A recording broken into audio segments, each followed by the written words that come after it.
This lecture, the Ralph Melville Memorial Lecture, we've been doing now for 41 years.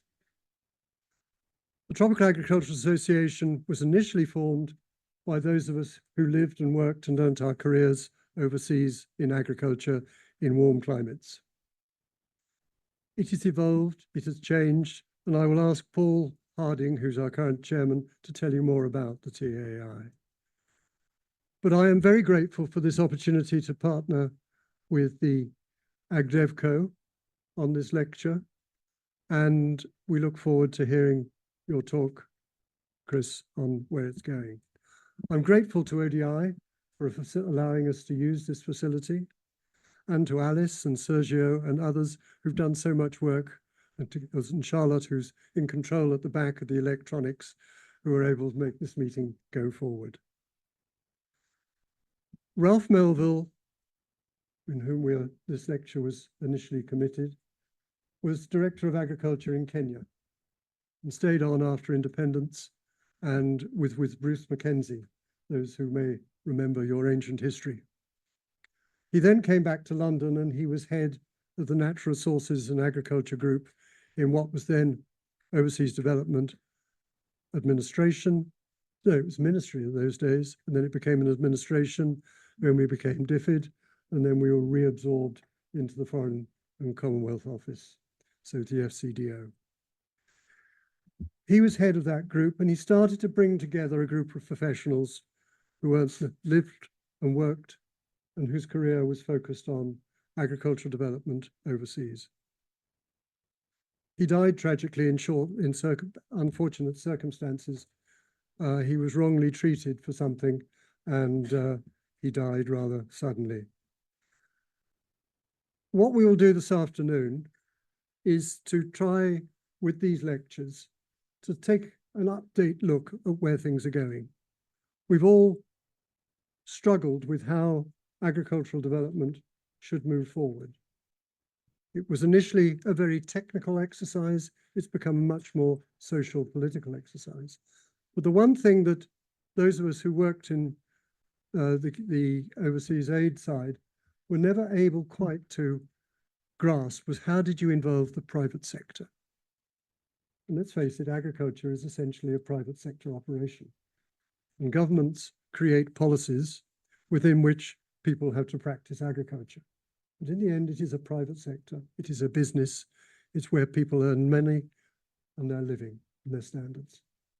And so I think that this afternoon's lecture is particularly important in that what I think we've all come to realize is that unless you can get people to invest in agriculture and get private sector genuinely moving things more forward, then we won't create the markets, we won't create the opportunities, and we won't get people to adopt new technologies, new ideas, and to move forward.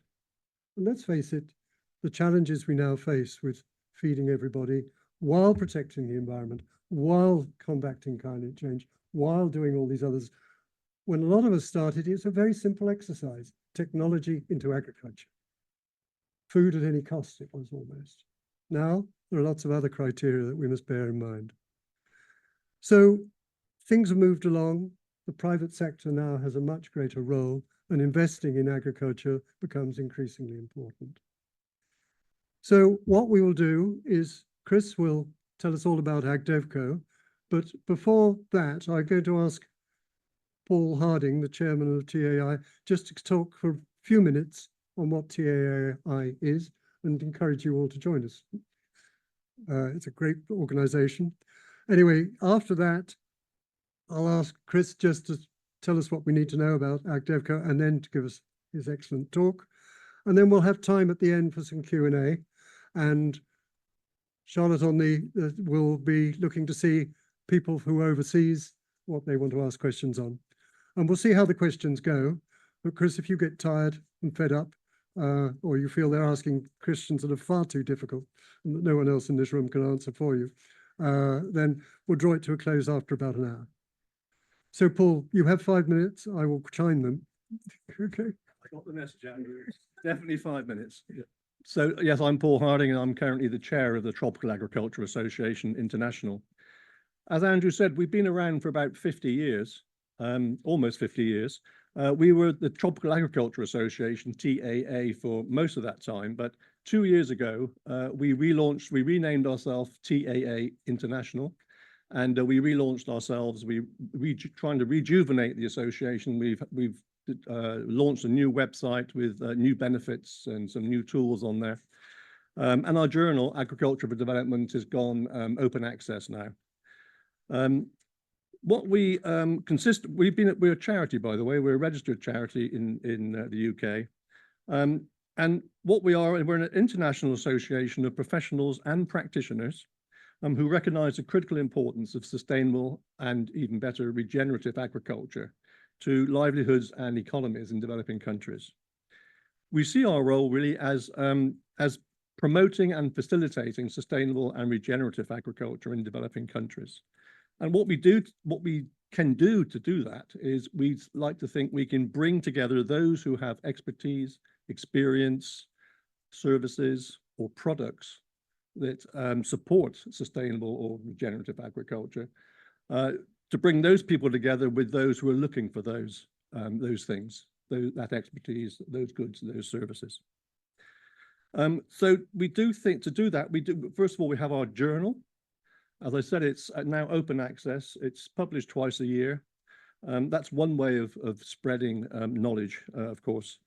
We also have a mentoring scheme for our younger members, where older members offer themselves as mentors. There's a searchable database of mentors, and our younger members can then find a suitable mentor just to help them and support them early in their careers.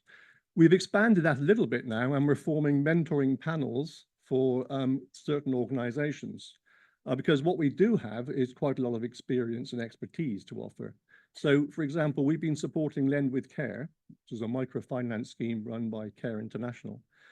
We've been supporting them for many years, putting some of our funds in their scheme, which are then lent out and then paid back and lent out, and it goes on and on and on. It's supported, many thousands of small farming groups across Africa. But of course, they're experts in microfinance. Some of the schemes they're funding, they get asked some technical questions that they struggle with.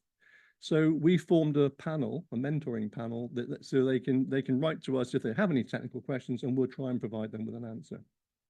Similarly, you've probably heard of YPAD, Young Professionals in Agriculture Research for Development. It's a big network of 34,000 young professionals. They have a number of global schemes, global projects, and one of them in particular, they asked us for some technical help. So again, we formed another mentoring panel for that scheme. So their people in the field can send us back questions, and we'll try to answer them best we can. So we see mentoring as an important part of what we do.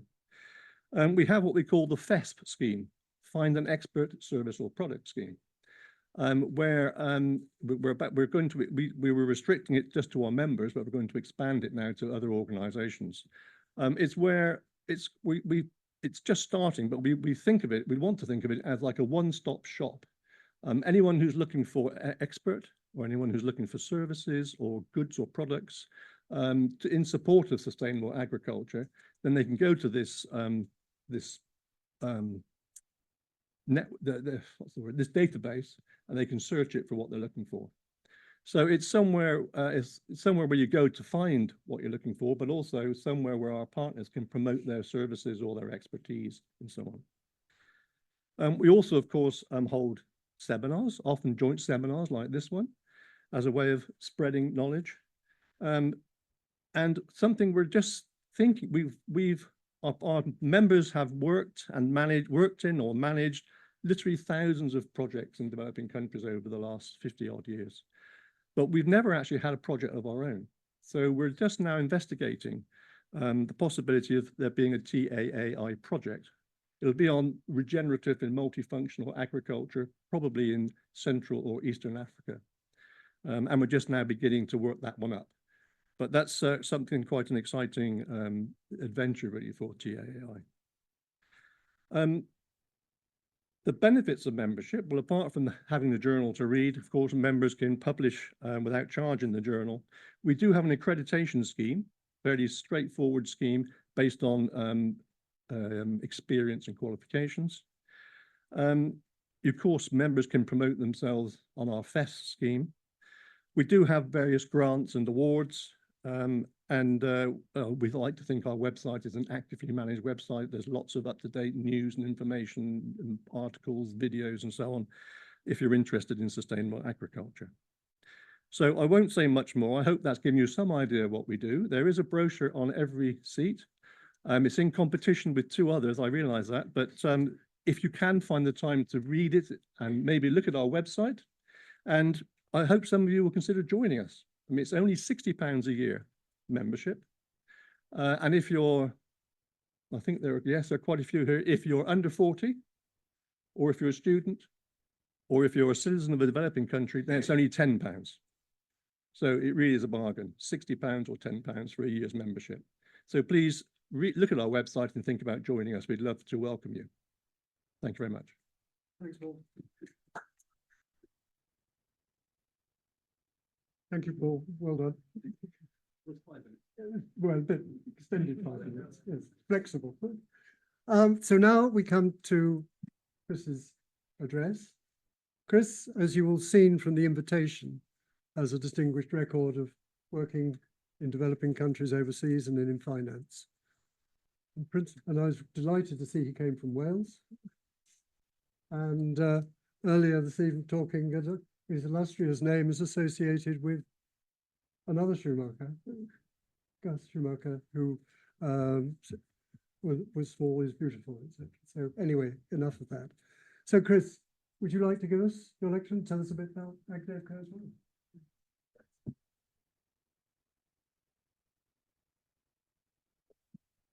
Good afternoon, everyone.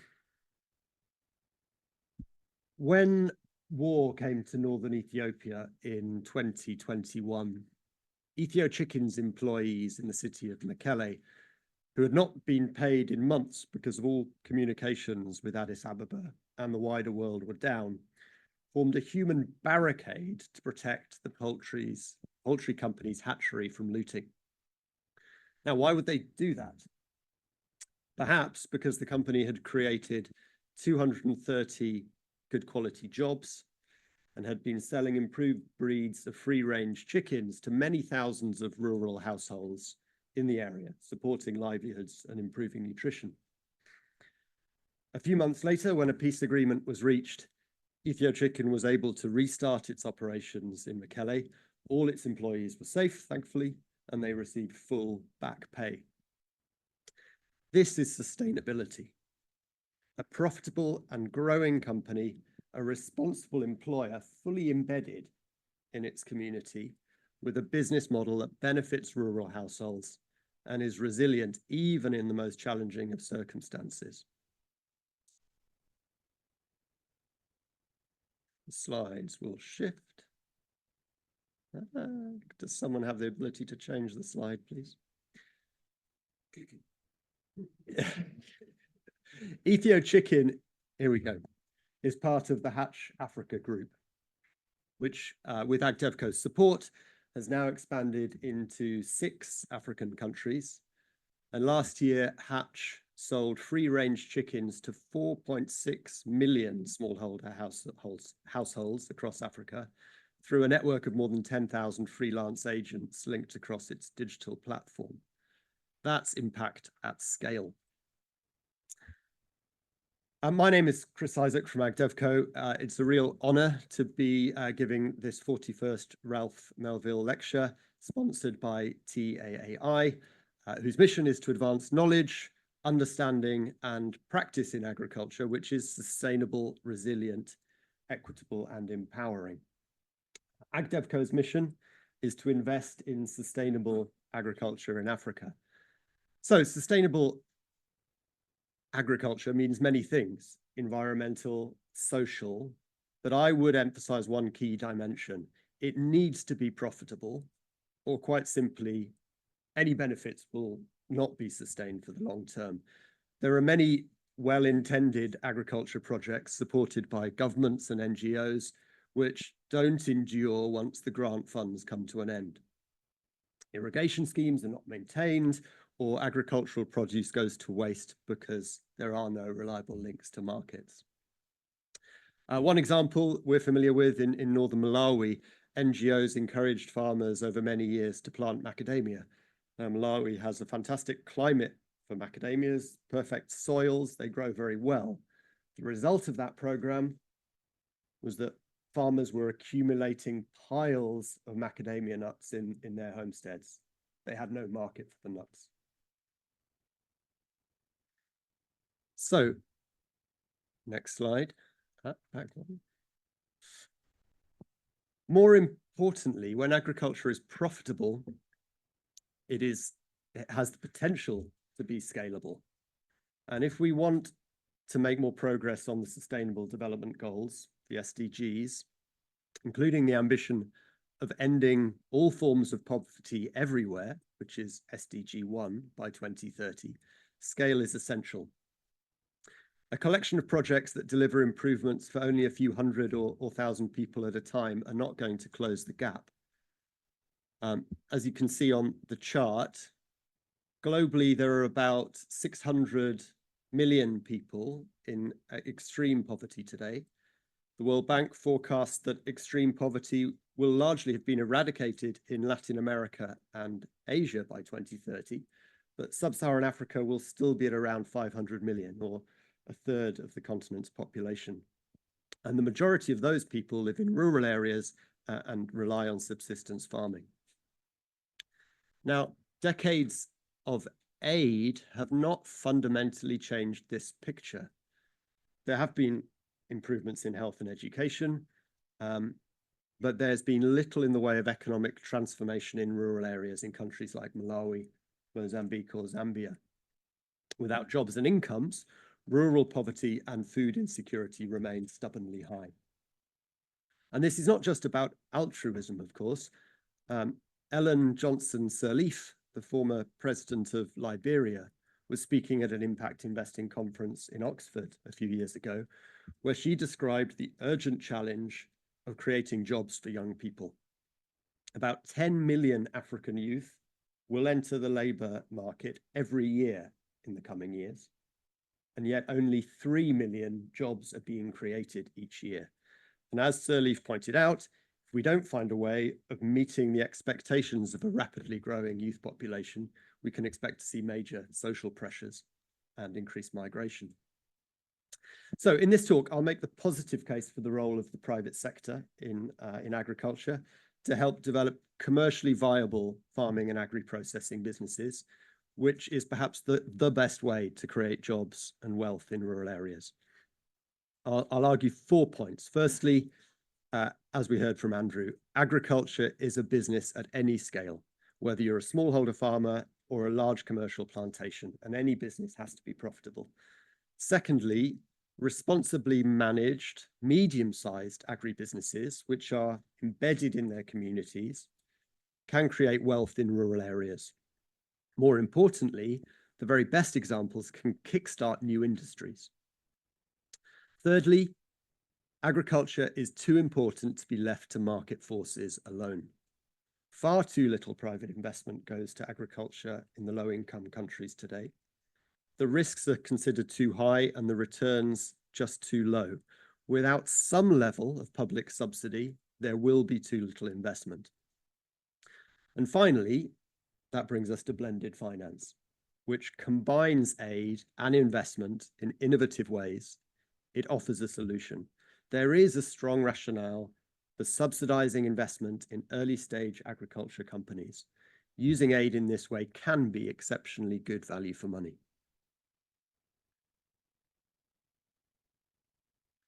So how I came to impact investing. I did grow up in Wales on a small hill farm, a son of parents who were influenced by the self-sufficiency movement of the 1970s, and the grandson of a well-known development economist, E.F. Schumacher, author of the book Small is Beautiful. The farm, and that's a picture of me with my younger sister, which was on the edge of the Brecon Beacons, was certainly beautiful, but Welsh hill farming then, as today, was not profitable.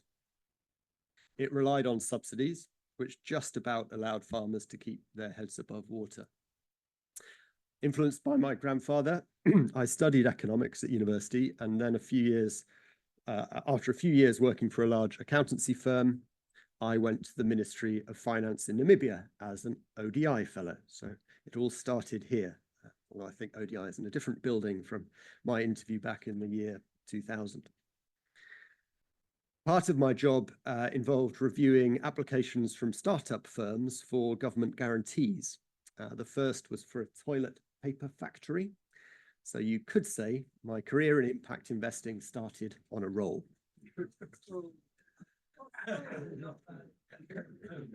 My family did warn me about that one.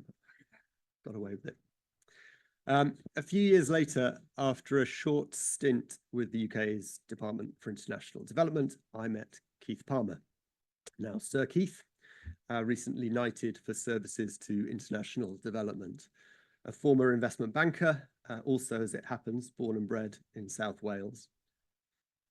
Frustrated by what he saw as the limited impact of traditional aid, Keith had been working with the UK aid programme to set up the Private Infrastructure Development Group, which has to date mobilised $25 billion from the private sector into lower income countries for infrastructure projects. I went to work for Keith in the late 2000s, expecting to be financing power and sanitation projects. But in the first few days, he said he wanted to set up an agriculture development company. And with £50,000 of Keith's own money as a philanthropic contribution, we started AgDevCo in 2009. 15 years later, AgDevCo has 50 staff, an investment portfolio now invested of over 230 million into 38 agriculture companies across 11 African countries. We've raised funding from 3 development finance institutions now, British International Investment, the UK DFI, Norfund, and the US's Development Finance Corporation. And we're looking forward to welcoming some new investors soon. We're proud that over 80% of our portfolio is in the least developed countries, and about half of our investees focus on local and regional markets, contributing to food security. We also support export businesses growing and processing crops like avocados, cashews, bananas, macadamia.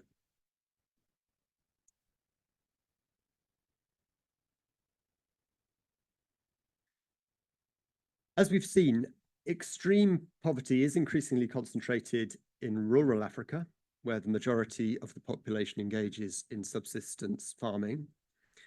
It's widely recognized that investment in agriculture is more effective than investment in any other sector to address poverty. As this quote from a paper from DFID in 2015 says, I'll read it out. Agriculture sector growth, where it can be achieved cost effectively, is likely to have a bigger impact on poverty reduction than growth in other sectors, as it offers the most direct route of raising returns to poor people's main assets, land and labour. But if there is a consensus about the need for more investment in African agriculture, there is less agreement about what type of agriculture should be supported. And there is still often a divide between those who say that smallholder farmers should be the exclusive focus and those who promote modernisation and structural change. A case perhaps of small is beautiful versus big is better. We don't think this polarisation is helpful. There is a sensible middle path. Responsible medium-sized companies embedded in their communities with inclusive business models can combine the best of both worlds. They can support large numbers of jobs, they can buy raw materials from smallholder farmers, they can add value to commodities, and they can link to regional and export markets. They can grow over time into truly world-class operations, often adopting new farming practices and technology that put them ahead of any competitors in the rest of the world. And I'll just briefly speak to 3 examples from AgDevCo's portfolio. As many of you may know, Côte d'Ivoire is the largest producer of cashew nuts in the world. You will all have eaten cashews from Côte d'Ivoire, but you may not have realized it. Most production is still exported in raw form for processing in Vietnam and India before being shipped all the way back to markets in Europe and the US. Cashew Coast, run by CEO Salma Sitaru, I'm very pleased to say is with us in the room, is determined to change that. Her company employs 750 people and sources raw cashew nuts from over 7,000 smallholder farmers, soon to double, by processing the cashews at source and shipping a premium product, fully traceable, organic, BRC certified, directly to supermarkets in Europe. The company can pay a higher price to its farmers. And this is what's exciting about this investment, is that Cashew Coast is leading the way in showing how Côte d'Ivoire can build a profitable and socially responsible agri-processing industry, capturing value at source.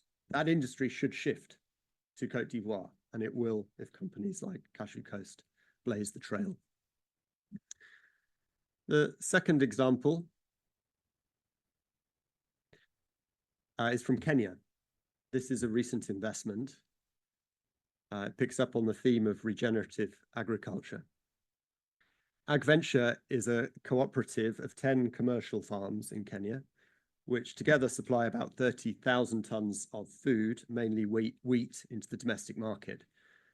The group visited Australia some years ago and saw the benefits of minimum till agriculture, which they brought back to Kenya with great success and are now achieving high yields without irrigation. What's more, AgVenture has established an outgrower program, also offering extension advice for local farmers who grow canola or rapeseed as a rotation crop, which improves soil fertility. AgVenture then buys the canola, processes it into cooking oil, and sells that product, which you can see on the screen, into the Kenyan and regional market. And thirdly, Jacoma. Returning to the theme of macadamias, we invested in 2014 into Jacoma, a business in northern Malawi, originally set up to grow jatropha, which failed. Our funds allowed the company to install irrigation on about 500 hectares of land and establish an outgrower scheme to buy chilies, paprika, and macadamia nuts from 4,000 local farmers. The company was later able to attract additional funding, first from BII and later from a local pension fund. So local private sector money coming into commercial agriculture in Malawi. Jacoma has recently merged with a South African macadamia processor, and together they are now a very significant player in the global market that can compete with producers from Australia. Again, this is about building industries that can last, can be sustainable, can create jobs, and can create a lot of value. So we don't think this should be a debate about big versus small. We should instead focus on mixed models and that combine the very best of modern agriculture with opportunities for smallholder farming communities to participate in formal supply chains. In other words, it's about appropriate scale, which is in fact what Schumacher argued for. Writing in the early 1970s, he said he observed, quote, an almost universal idolatry of giantism, and he wished to correct the balance. But he continued, and this is less well known, if there were a prevailing idolatry of smallness, one would have to try and exercise influence in the opposite direction. So my argument so far has been that agriculture needs to be prioritized to address poverty in the least developed countries. Agriculture is inherently a business activity at any scale, and it needs to be profitable to be sustainable. Furthermore, there's in particular an important role for medium-sized companies, which are embedded in their communities to add value to raw materials and link to markets. So the next question is, where is all this investment going to come from? And this is where we hit a roadblock. If agriculture is a business, it might seem obvious that investment should come from the private sector. And many of us who are economists have been trained that government shouldn't interfere. They certainly shouldn't pick winners. This was the core message of the Washington Consensus policies in the 1980s, which led to African governments pulling back from the agriculture sector, privatizing or closing down state-owned enterprises, and cancelling public extension programs.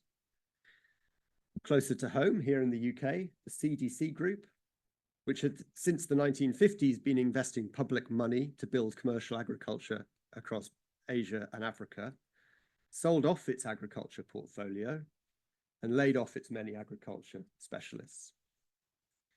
And what happened next? Far too little. The private sector didn't come. In most African countries, the agriculture sector stagnated or went into decline. Today, agriculture is only a very small part of DFI and commercial bank portfolios, typically below 5%, despite agriculture accounting for about 30% of GDP in most African countries. That's the halfway point. I'm just going to get a sip of water.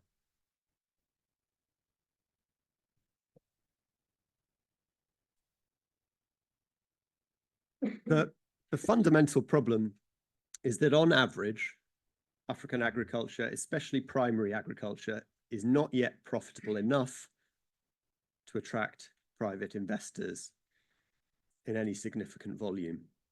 And why is that? Well, firstly, farming in all parts of the world is generally a low margin business, often dependent on family labor.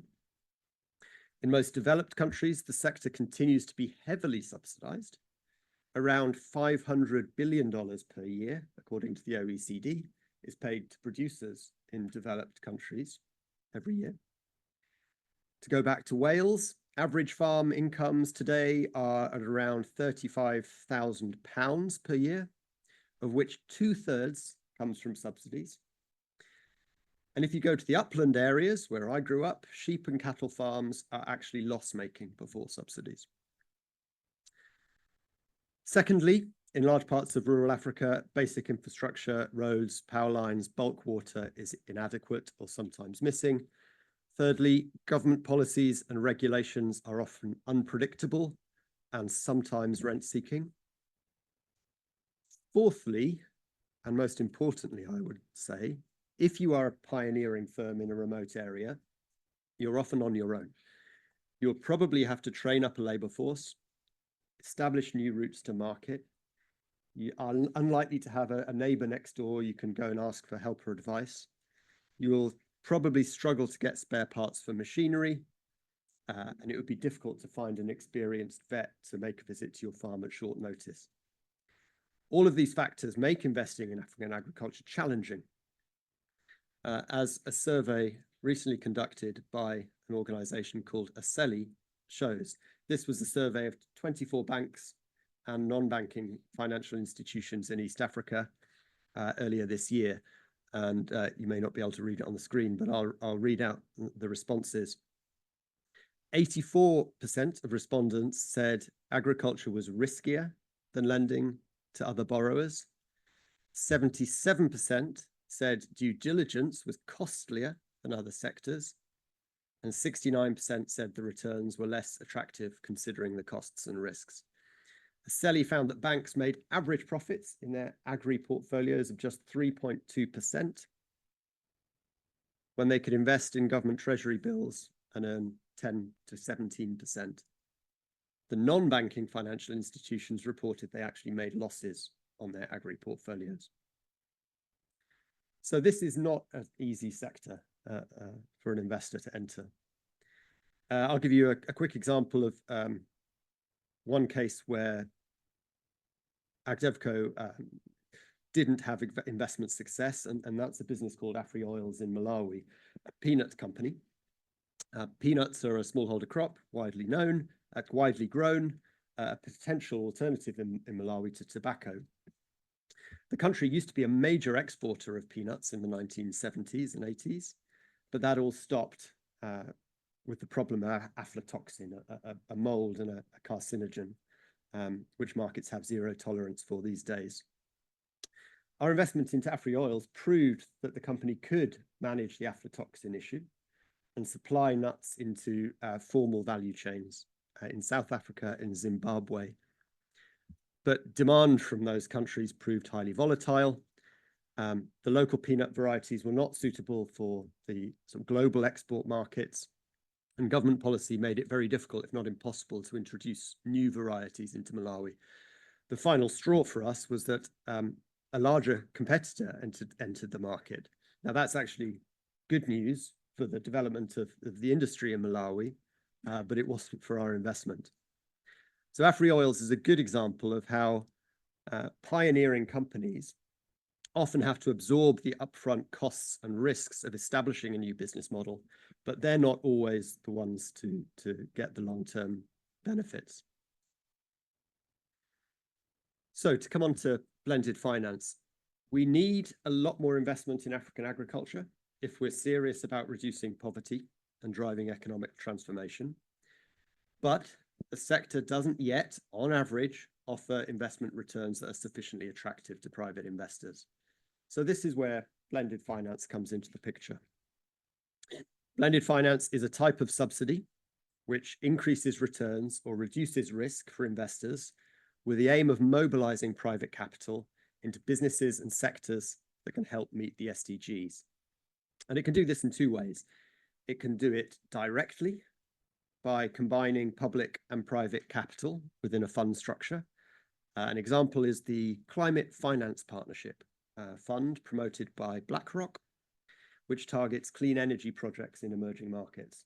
It's raised about $670 million to date, of which 130 million is capital from charitable foundations and development finance institutions, and 540 million is from private investors.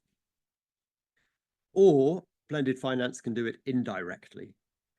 And that involves establishing an investment vehicle, which then invests into early stage businesses, providing them with flexible and patient capital to help them overcome some of the hurdles they face as a pioneer.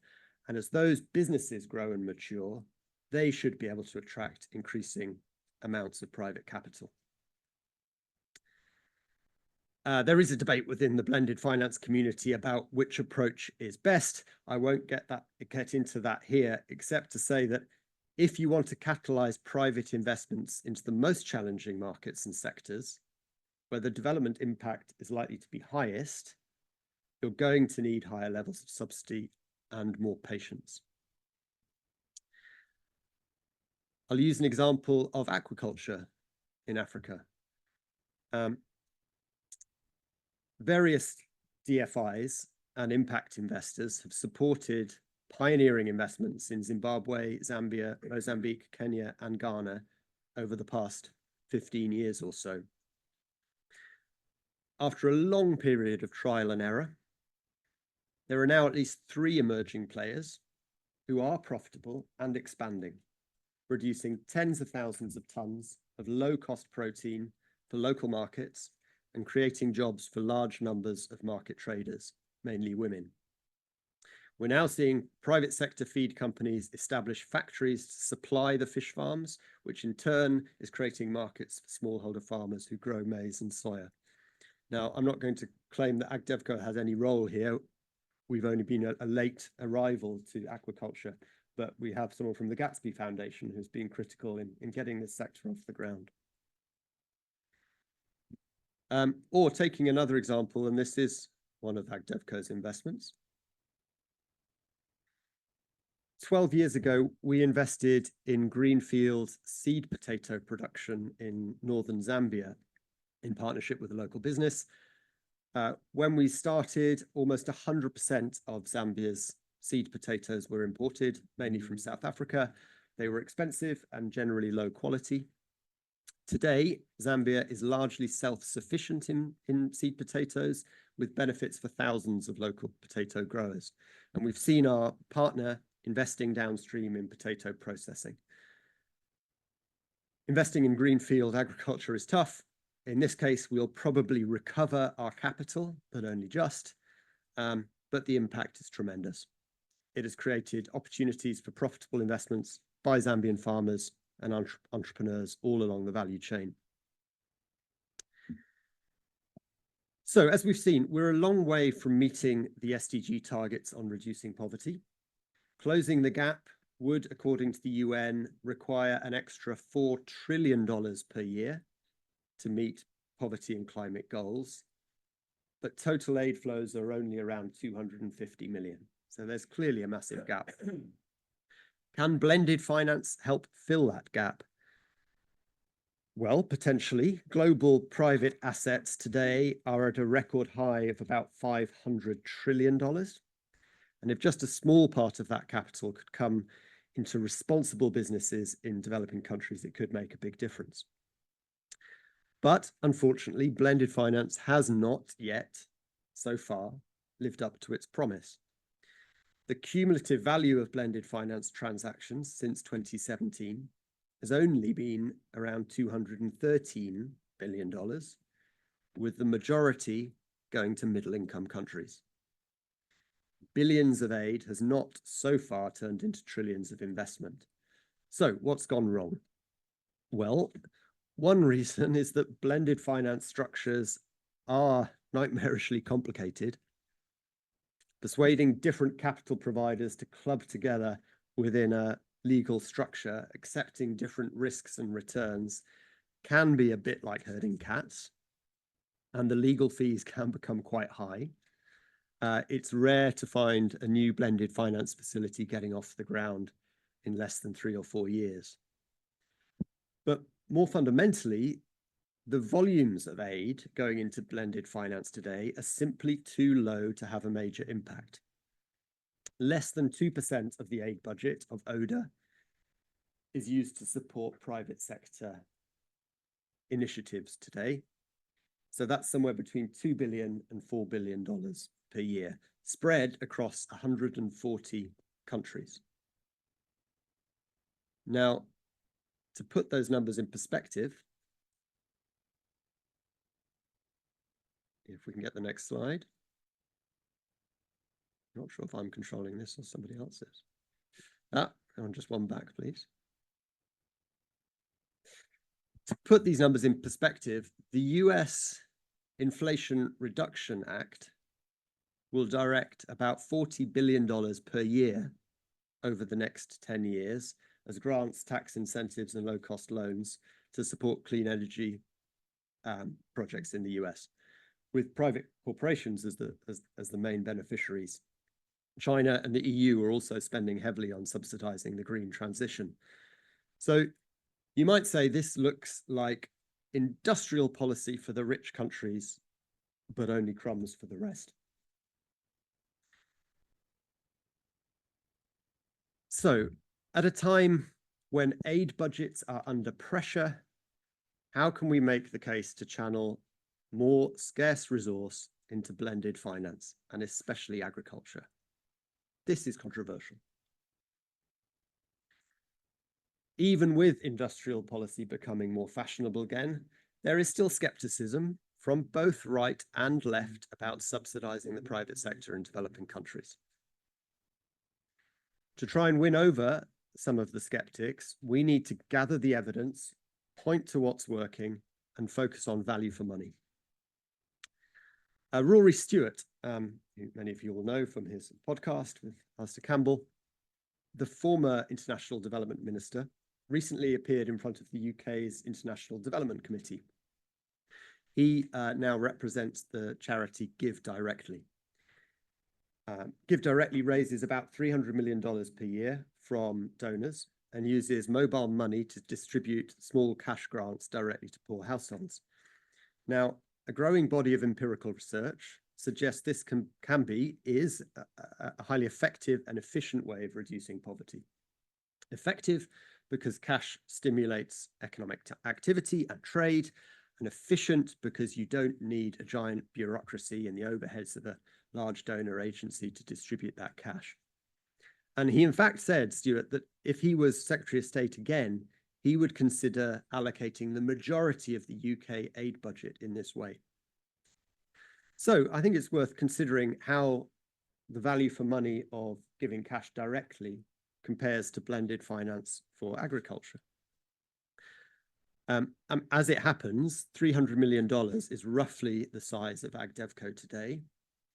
And last year, as you can see in our annual report, we measured that the companies in our portfolio injected about $500 million directly into households in rural communities through wages for employees and payments to small farmers. And it's likely those companies will continue to do that year after year, even if AgDevCo made no further investments. Overall, that looks like pretty good bang for your buck. Of course, there's no one-size-fits-all solution for development, but I would argue there is a strong case to be made for a higher share of aid and philanthropy to be allocated to blended finance in African agriculture, because if you get it right, it is probably one of the best ways of reducing rural poverty in terms of value for money.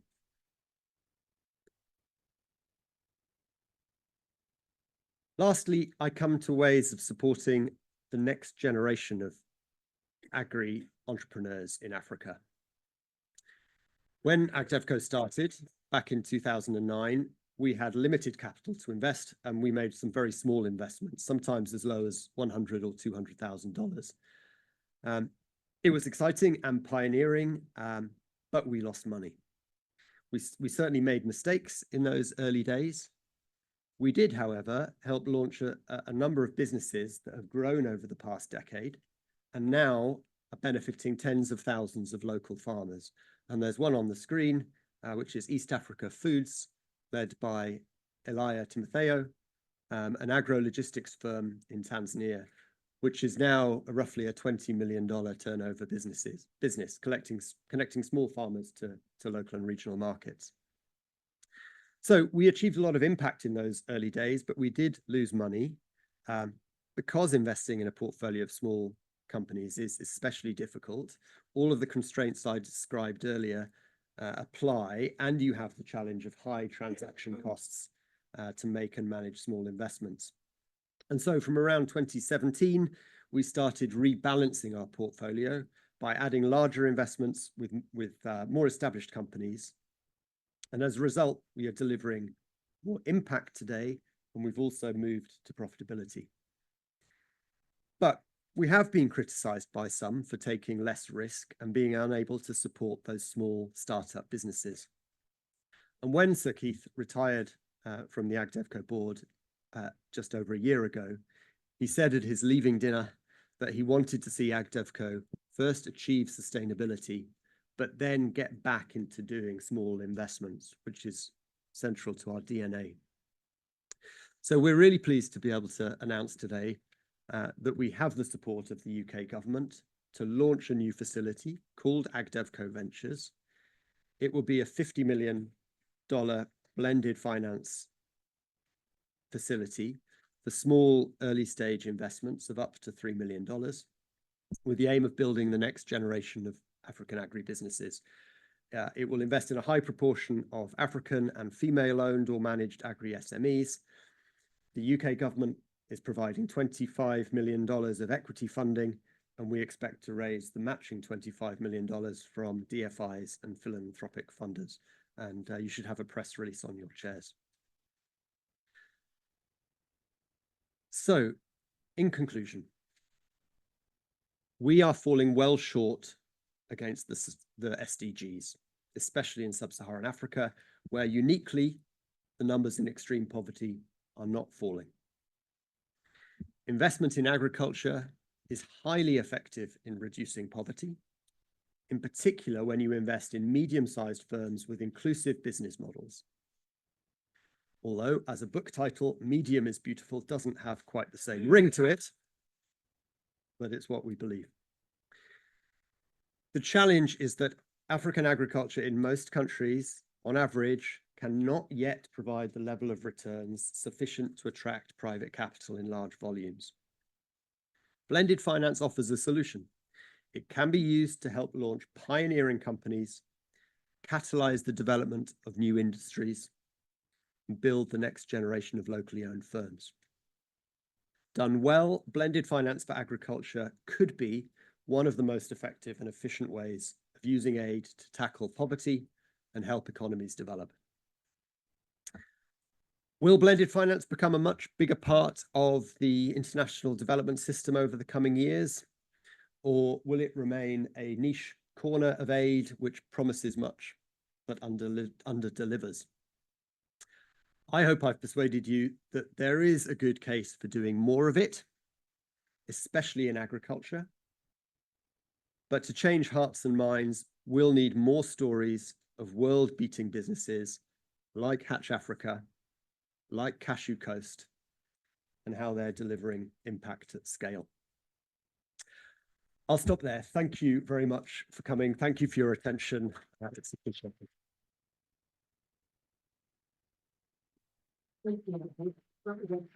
Well-argued case. No. Not escaping yet. While you've been speaking, along the screen has been a lot of people flashing questions. And I just wondered, Charlotte, whether you'd like to select anyone in particular who's been particularly good in asking questions or persistent? I've got a question from John Wibberley. Yeah. He says, to what extent does AgDevCo work to encourage financing among farmers via their own microfinance and consumer banking schemes? Any others? Should we take 2 or 3 and then we can.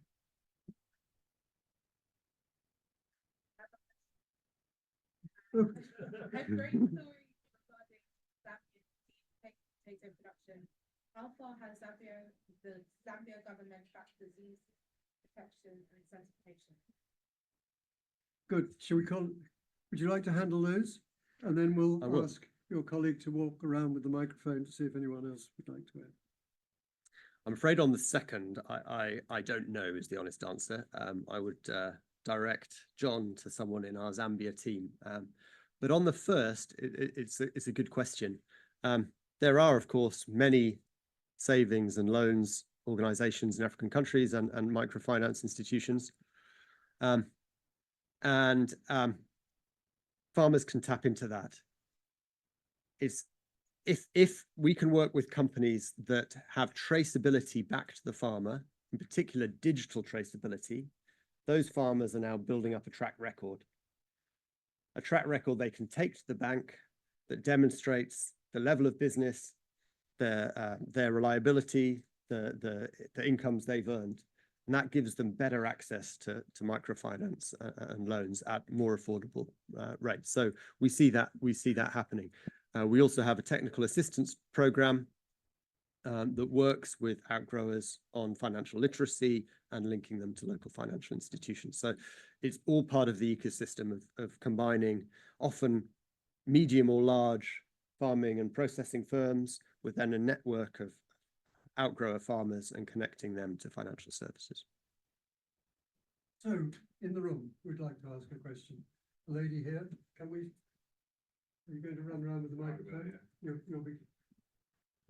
allow people. There's another one over here after this lady. Do you want me standing or Yes, sitting? Oh, whatever you want to do. hello, hi everyone. My name is Christabel Blanche from company Alvin Blanche.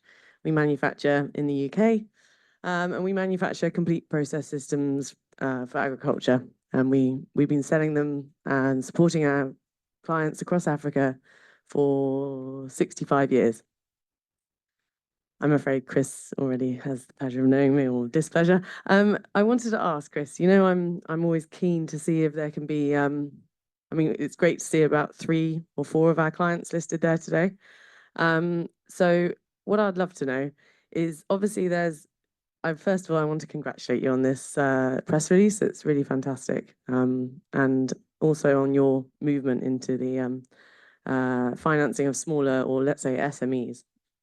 What I'm interested to know is, you know, we as a manufacturer and exporter have been encouraged by DBT throughout to make use of the UK export finance route for our clients.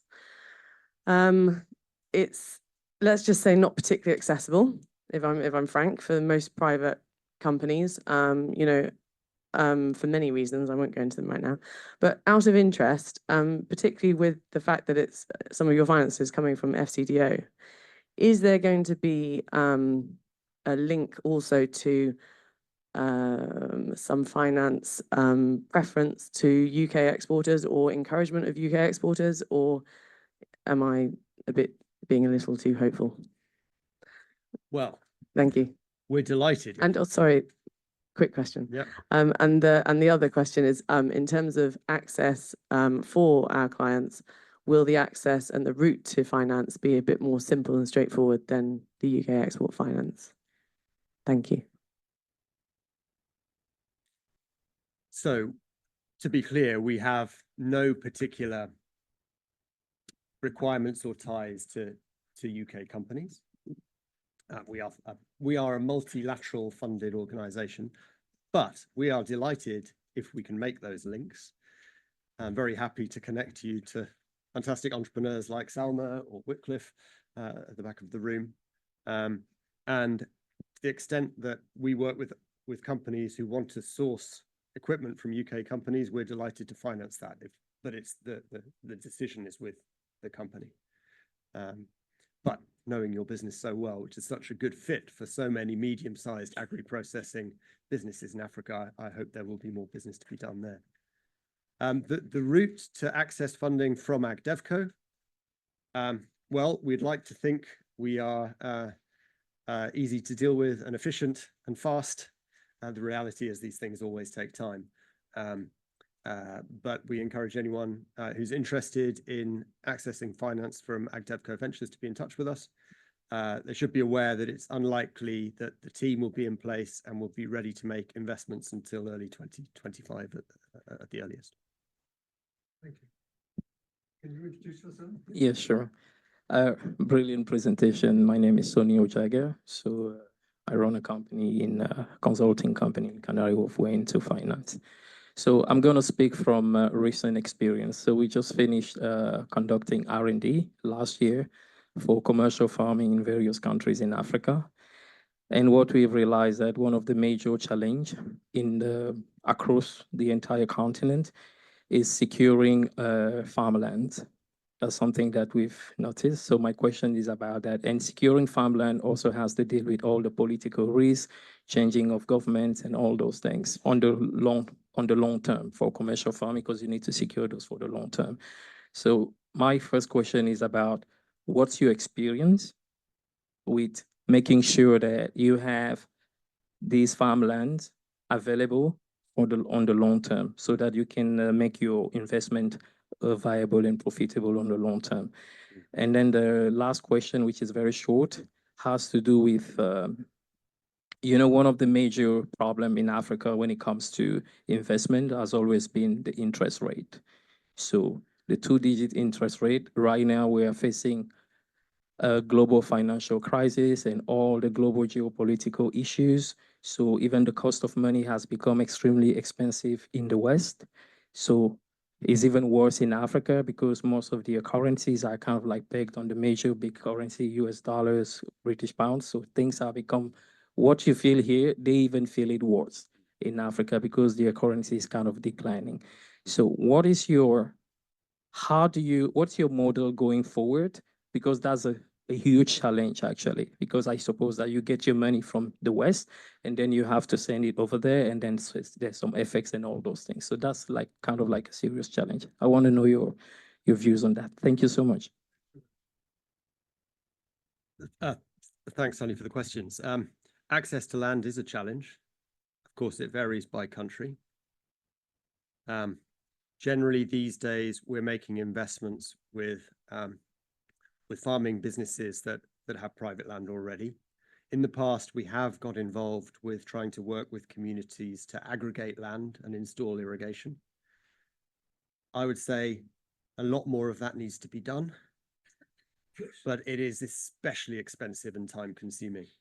And so there's a spectrum of blended finance. At one end, you have climate projects in middle income countries, which needs perhaps only a very little, if any, subsidy. At the other end, you need a lot of grant funding to spend years piecing together land, getting the agreements from the communities, doing all of the trials and tests to demonstrate to private investors that you can grow crops viably. So that's something we did in the past. We don't do it today because we couldn't make it sustainable. In terms of interest rates and FX challenges, that of course is a significant challenge both for entrepreneurs and for investors. The development finance community generally is in the business of providing long-term and flexible financing, but not necessarily deeply subsidized financing. That would be potentially competing with other private investors.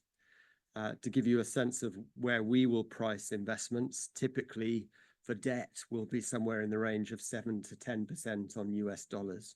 So it's still a commercial rate, but not necessarily fully reflective of all the risks. There is a particular challenge, though, when it comes to local currency financing, and many businesses really need local currency financing. And it's difficult for AgDevCo and many other investors to provide or to take that local currency financing risk. So there are some hedging solutions, the likes of TFX, but I'd say they're not yet working as well as they could in terms of providing longer term finance. So I'd say there's more work to be done there as well. Thank you. Land tenure is an issue that we've all struggled with over many years, and the links between tenure and politics and annual cycles of government are incredibly complex. We spent a lot of money on it. It's still a problem.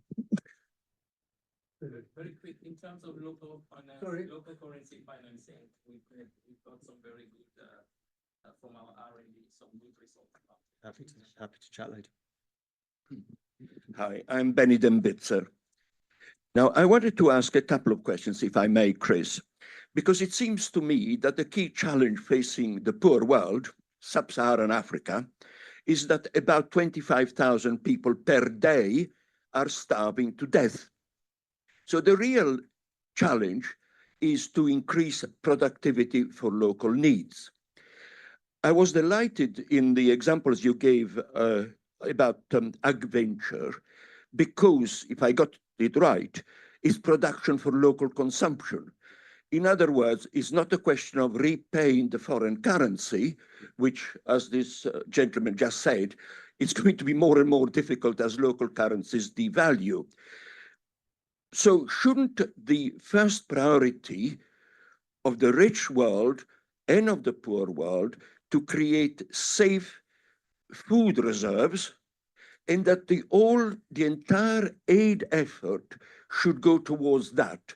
Because, as you quite rightly said, that would create thousands, millions of other jobs if you concentrate on there. It seems to me that not only the question of land tenure, there was a bloke called Joe Stiglitz, quite a well-known economist, and you have already forgotten all you learned about economics, who said, the governments of poor countries will never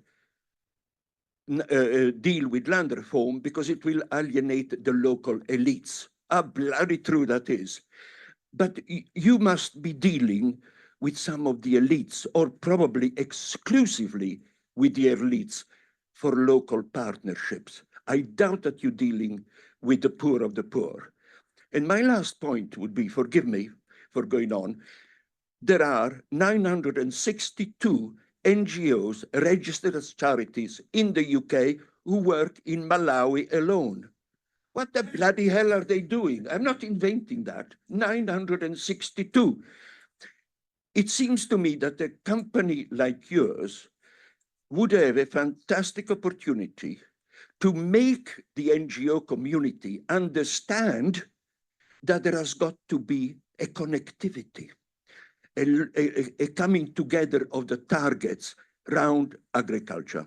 Sorry. Brilliant, as always. As always. There's a hand at the back. Can you move round? Thanks, Benny. No, I welcome the challenging questions. I don't think I can give you a full answer on your first question around food reserves, but I can speak to food security and the small role that AgDevCo can play and companies like Hatch Africa or Cashew Coast can play. And primarily that's injecting cash into rural communities. And whether that's cash to cash that farmers are earning from being able to sell their chickens in the marketplace, or it's cash that they're earning because Cashew Coast is buying their nuts, that's a significant contributor to food security. But there are many development experts in the room who might have views on say, food reserves. Your second question on elites. So we work with small to medium-sized businesses. On any global scale, these are SMEs. But it is true, they are often some of the larger agribusinesses in the countries where we operate. But they are in the private sector. We don't work with governments.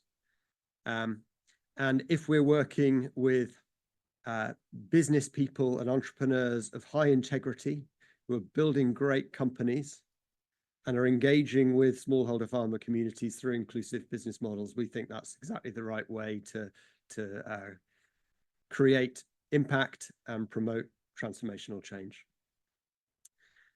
We're not at a scale where we attract attention for sort of very large projects. Lastly, NGOs in Malawi.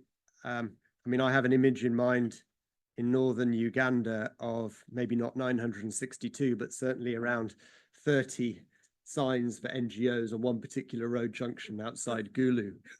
I think questions do need to be asked about whether things have changed in rural communities. In fact, Rory Stewart, when he was presenting to the IDC, he says one problem they have in setting up control groups is that the neighboring village gets, the village in the control group, i.e. the one that doesn't get any cash transfers, understandably gets quite upset when they see the village down the road receiving the cash grants. And then he said, interestingly enough, in the old days of other NGO programs, they don't get upset at all because they see there's an intervention, but they don't think it's going to have much difference. So look, we don't want to tar all NGOs with the same brush, but there is a need to address the key issue, which is farming as a business and linking to markets, and that requires a private sector approach. Thank you. I have 3 people in the waiting room. 1, 2, 3, 4, 5. So. Okay, thank you. Is it working? Yeah. I'm Anthony Ellman, TA International member, ex-CDC, DFID, Oxfam, several other organizations. It was interesting that several of the enterprises which you cited in your talk were initiated or predominantly run by women entrepreneurs. And in my experience, these are either women or women's groups are the most reliable borrowers, whether of cash on the Grameen Bank model, and there are organizations like Pride in Kenya, or borrowing seed capital like EFA Project International. And I'm wondering whether some of them is mostly the small, but some medium scale enterprises, whether you can see a way of scaling them up sufficiently to become eligible for AgDevCo attention and investment without losing the personal connections between the members and between the investors or lenders on which they really depend. Thank you. Sorry, go ahead. Should we take another question? Okay. The gentleman in the blue anorak, he had his hand up. And the gentleman in the blue shirt in the front had his hand up. The lady in the green, I'm going to have to close the list soon. And the lady over here. So Take three in a row and then we'll move. Okay. Thank you. Thank you, Chris. My name is Wycliffe Sunday. I'm a smallholder coffee farmer working with medium and large coffee farmers in Uganda. I started a coffee brand called Brew Trucker. We are now in Waitrose. Before I ask Chris the question I wanted to answer a gentleman who just was talking, feedbacking on the food security. In my experience of Uganda, there is a difference between lack of food, for example, what you shared, with lack of opportunity to conserve food. So you will have a season where corn is produced and it's a lot, and really, a lot of it in that particular season, but it doesn't last another 3-4 months. So there is that level where it's not really necessarily people are dying of hunger and that's completely there is no food, but there's a lack of when the food is in the southern Uganda, but in the north is not really reaching there. So there is a level of innovative where I think Chris's farm and similar will need, and blended finance probably comes in more handy in innovative ways of making sure that food is there. Because if you innovate and keep that food or freeze it and make sure that next season then we have plenty of food. So if, for example, Uganda is not really it's not a country where food is lacking, is the innovative ways of processing and prolonging what has been produced, one of those. My question comes now on, Chris, you mentioned a question of when it comes to blended finance, farms that are producing without brands, just intentionally building brands, is that something that you will be looking into with this new fund, where these farms they're producing, working with a lot of smallholder and medium farming organizations, but also intentioning to build brands for longevity and for long impact? Let's take two more, and I'm going to then come over here and then I'll close the list. So, gentleman in the blue shirt and the lady in the green dress. Hi, Chris. Thanks for the presentation. My name is Joe Vasasavi. I'm the managing director of an organization called ARC Group. We support organizations that work along the SDGs to access blended finance. We run it through a subscription service where we support them to access grant finance, de-risk, and leverage private investment. My question is around the leverage component of blended finance. So what's your approach, especially through AgDevCo ventures, for leveraging additional finance, especially for this missing middle organizations that you're investing in? Thank you. Thanks. The lady in green, sorry. Then I'm going to give you a chance to answer. Okay. Hi, Chris. I'm Bianca Getzel. We've spoken before. I'm a researcher here at ODI in the Development and Public Finance team. And similar to the gentleman before me, I wanted to ask, effectively, how do you expect for this new venture to catalyze on the lessons learned from your past experiences in this ticket size, especially if there's any insight on whether the structure will be a bit different if FCDO is going to take first loss with the funding it's bringing in, for example.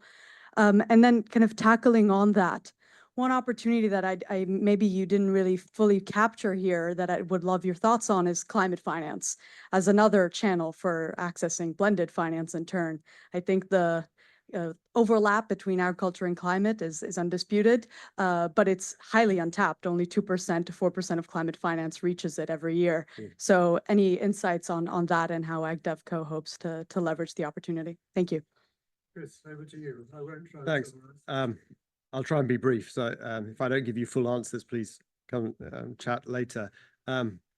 Anthony, female entrepreneurs, businesswomen, our own technical assistance facility has done some research on this, and it shows, as is generally known, that women are generally better and more reliable in terms of repaying loans. And if we can demonstrate that by giving them a track record through having links to businesses, that can help them access finance. I'll direct you to that study, but agree with your sentiments. Wycliffe, on brands and value chains, absolutely, that's kind of within the scope of what we will try and do. I suppose we do start at the primary end, and then add value. The likes of Cashew Coast have a fantastic reputation and brand in the sort of B2B market, would be fair to say. And the next step may well be to go B2C, but you build these things step by step. I've followed you on LinkedIn for quite some time, and you're obviously fantastic at the marketing, as well as having a great product. And it's great to see your coffee on the shelves of Waitrose. So perhaps there's some cross learning to be done. The question on leverage. So as I was saying earlier, it's difficult and may not be the right approach to bring in private money on day one into a facility like AgDevCo Ventures. If we had purely commercial money that wants a fully commercial return, there might be pressure on us not to do certain things, not really to push to the frontier, and to make safer bets. So we've been quite deliberate in not bringing in that type of commercial private money into AgDevCo generally and not into AgDevCo Ventures. It allows us then to support early stage businesses that over time can attract private money. In fact, often they can do that immediately, because once we put in equity type finance, then the banks will look at them, whereas previously they may not have done. And success for us is after 5, 10, 15 years that those companies now can graduate from us and can attract commercial capital. So every time we look at an investment for AgDevCo or AgDevCo Ventures, we have to be convinced that that business itself can be fully commercially viable and get to scale. Even if the return that we get on our investment may be a bit lower, and certainly across a portfolio of investments, recognizing that some will fail, it may be that the portfolio return is not that high. So yes, leverage, but it takes time. You have to be patient. In terms of lessons learned, well, there's some overlap there. It's that focus on, is this business really able to go to scale? We did support a number of great businesses in the early days, but often small businesses stay small. And that's not going to satisfy our ambition to see impact at scale. So I think we will be smarter in how we select the businesses we work with, where they have the potential to scale over time. And that always comes down to the quality of the entrepreneur. Of course, AgDevCo today is a very different organization to the one we were 15 years ago, when we were only 2 or 3 people. We're now 50 people. Hopefully there's a lot of learning that can be brought to bear. Climate finance. You're right that very little comes into African agriculture today. We have been frustrated. It's been difficult to tap into it. It often has quite specific criteria that we haven't been able to meet. But I hope that will change over time. Yeah, I think that's all to say on that one. Thank you. Okay. Then we have 2 people here, and then I'm closing the list. It'll have to be over the reception. Okay. Sorry. Okay, there's 2 there, side by side. Good afternoon. My name is Alison Hall. I'm the founder of Seeds for Development, one of those 30-odd NGOs working in northern Uganda. But we do not have a signpost at the crossroads. But we work at the village level with subsistence farmers. One of our goals is to help them move to farming as a business. I believe that your investment company is the Gulu Agricultural Development Company. So for quite a few years, I've known of you and them, and we've systematically asked on our 2 to 3 trips every year, have you heard of them? And nobody has. So my question is, how do you monitor the companies you invest in on how they monitor and measure their impact on local communities? Thank you. Could you ask your question, please? Thank you very much for giving me this opportunity. I know you closed the questioning with Alison, but thank you very much. My name is Alex Latim. I'm the founder and CEO of Forgotten People's Projects, a charity based in northern Uganda. So Uganda is big, but we're in the north, a town called Kitgum. So just be careful here. There's Gulu, where Alison operates. I'm in Kitgum. Now, my charity, which I started 10, 12 years ago, was to try and kick out poverty, food security, education. That's what we do. I was there last year trying to build up this food security business, which years have grown up. I know there'll be hungry seasons, like my brother over there said, longevity of the crops. We only have dry seasons where there's no grains in the store. So last year, I shipped a Masifagi tractor, for those of you who are farmers, Masifagi food seed planter, and some plows I'm taking. We're trying to fight food security. We can produce more, harvest more. So post-harvest is our problem. How do we keep these crops longer? We're doing that by educating our youth, because my charity started when there was war in Uganda, there was no education. So we're training these youth with skills, how to farm, how to store. So when I run a session with them, agribusiness, they were saying, what do? We got the tractor now, we got the plows, we can plow more. Where are we going to store it? Or when you sell, where are you going to bank your money? Have you got a bank account? No. Have you got an email address? No. So I was setting all that up for them to prepare them for the future. So that's what we do. We've been here for about 10 years. We've been coming to these meetings, but today is the best time, the best day for us, because we know we can work with you so you can help us to move forward. Thank you, Chris. Thank you. Good. So, would you like to take those? There's a very persistent finger down here. Okay, so one persistent finger, and then we're going to finish at 4:30 sharp. And then we go into the reception. No, thank you very much for not overlooking me. It happens too much, unfortunately. I mean, firstly, congratulations. It's great to see how AgDevCo has developed since, in fact, Keith, you and I remember were in DFID 15 years ago when you were just sort of outlining the idea. I'm not with DFID anymore. I'm with the World Organization for Animal Health. I should introduce myself, Ben Davis. I remember at the time, a lot of our DFID financing was about trying to find new ways of working, so changing the rules of the game. And so my question is really not about the evolution of AgDevCo, which is fantastic, but whether you've been able to sort of sensitize other organizations to take up this approach. And I'm thinking about COMESA, thinking about GBSA, I'm thinking perhaps about our old friend Akin at the African Development Bank, because clearly in terms of trying to take what you're doing to scale, an evolution of AgDevCo isn't going to address those poverty indicators that you said at the beginning. Yeah. So have you had any traction in not receiving finance from multilaterals, but actually getting them to adopt this model as a viable model based on 15 years of evidence? Thank you. Thanks very much. So we have monitoring your partners, yep. Food storage and processing, and so where next, basically? So measuring impact is central to what we must do. So we will hold our investees accountable. In fact, we will write it into the investment agreements that they have to provide us that data, and we will then monitor them. And we ourselves are accountable to our funders, which includes the UK government. So one can never get perfect data, but we'd like to think it's pretty robust, the data that we generate in terms of number of jobs, number of smallholder suppliers, the incomes that they're earning. And also we're very transparent where things fail as well. You know, if you lose money, you lose money. There's no hiding that.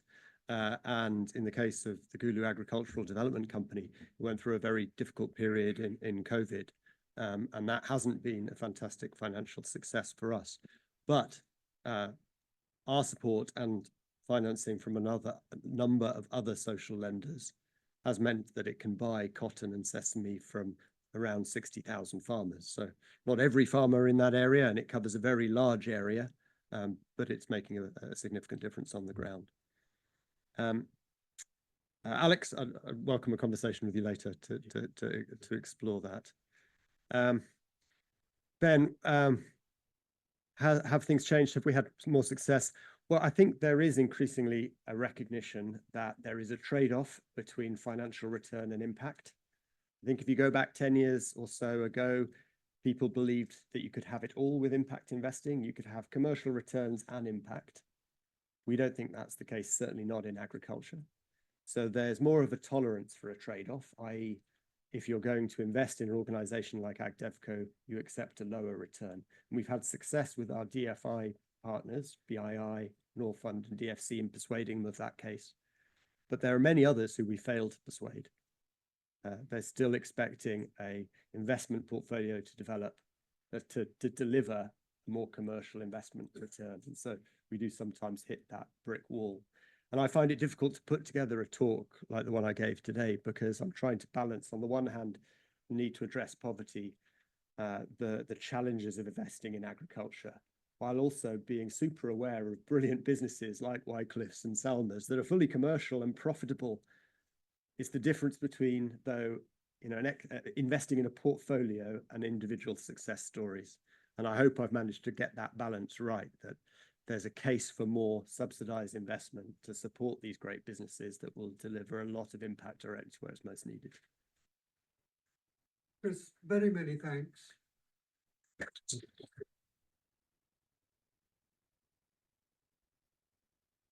think you've taken us on a really interesting journey. For those of us who left a lot of the development 20 years ago, it's interesting to see how things have evolved and some of the problems remain the same. It's a very interesting and enjoyable outline of where you're taking it, and we wish you the best in the future. On behalf of all of us, can I say thank you very much?